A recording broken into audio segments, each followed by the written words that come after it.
बातों से नहीं जीत सकते।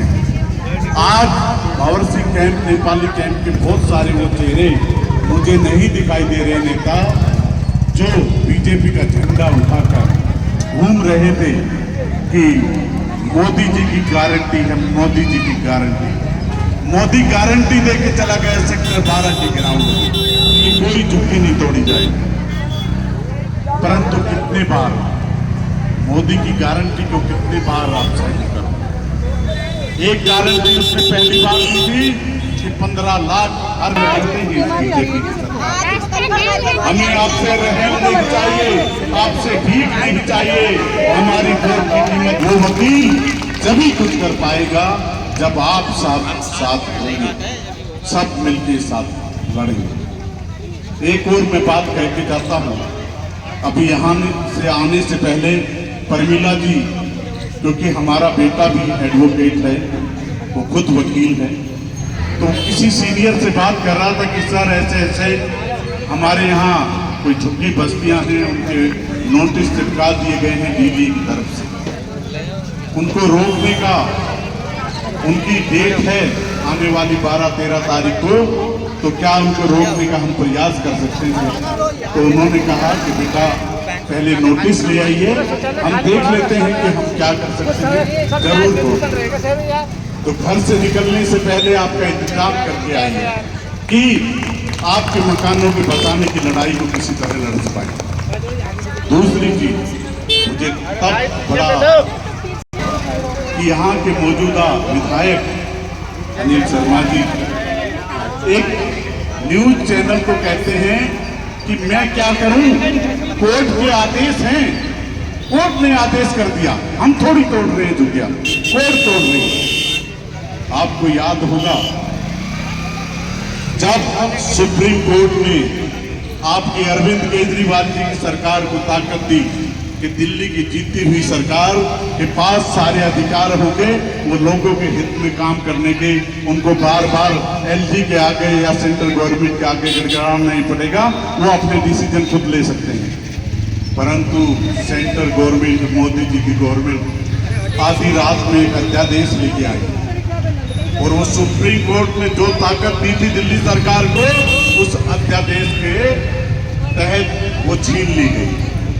आज भी सेंट्रल गवर्नमेंट अध्यादेश ला सकती है, इससे पहले भी ला सकती थी कि दिल्ली के अंदर जो झुग्गी झोपड़ियां हैं जिनको तोड़ने के आदेश इन्हीं के लोग करवा रहे हैं। आज बसंत विहार में जो एडवोकेट की झुग्गियों की तोड़ने की लड़ाई लड़ रहा वो है कौन?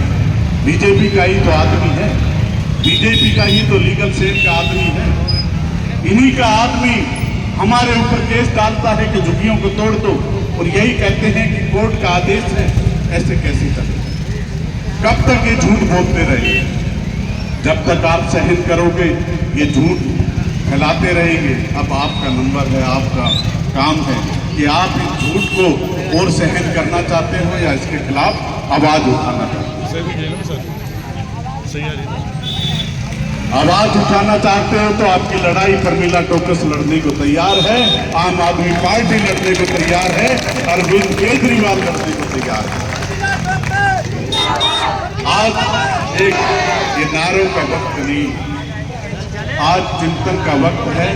आज हमारे मकानों की लड़ाई कैसे लड़े उसके लिए हमें बात करनी है। देखिए सेंट्रल गवर्नमेंट जो भाजपा सरकार है उसके अंतर्गत डीडीए आता है और 2017 में किसकी सरकार थी केंद्र में? मोदी की सरकार थी। तो यहां भी झूठ बोल रहा है। इसी से उस व्यक्ति का ये पता चल रहा है कि वो कितना आपके पक्ष में खड़ा है और कितना वो ड्रामेबाज है। वो व्यक्ति आज भी झूठ बोल रहा है। ऐसे वक्त जब हमारे मकान टूटने की नौबत आ गई है तब भी वो झूठ बोल रहा है कि हमारी सरकार नहीं थी। 2017 में बीजेपी का सांसद यहीं से था, 2017 में बीजेपी का पार्षद यहीं से था। डीडीए जिसने नोटिस चिपकाए हैं वो संस्था भी सेंट्रल गवर्नमेंट मोदी के अंदर आती है। हम तो आज भी कहते हैं सेंट्रल गवर्नमेंट की 15 मिनट लगेगी, पूरी दिल्ली की दुनिया से हो जाएंगी।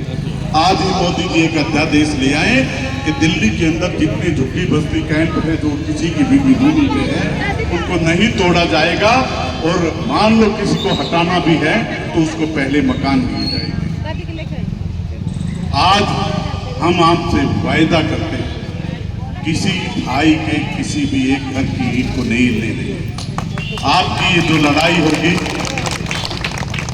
इस तारीख पे भी हमारे वकील आपकी लड़ाई लड़ने के लिए कोर्ट में खड़े होंगे और कोशिश करेंगे कि यहीं पक्के मकान मिले, और यहाँ नहीं बन सकते तो कहीं भी पहले पक्के मकान दिए जाएं, बाद में कोई घर खाली होगा, नहीं तो हम भी उस बुलडोजर के सामने आपके पास साथ मिलके वहीं ले जाएंगे।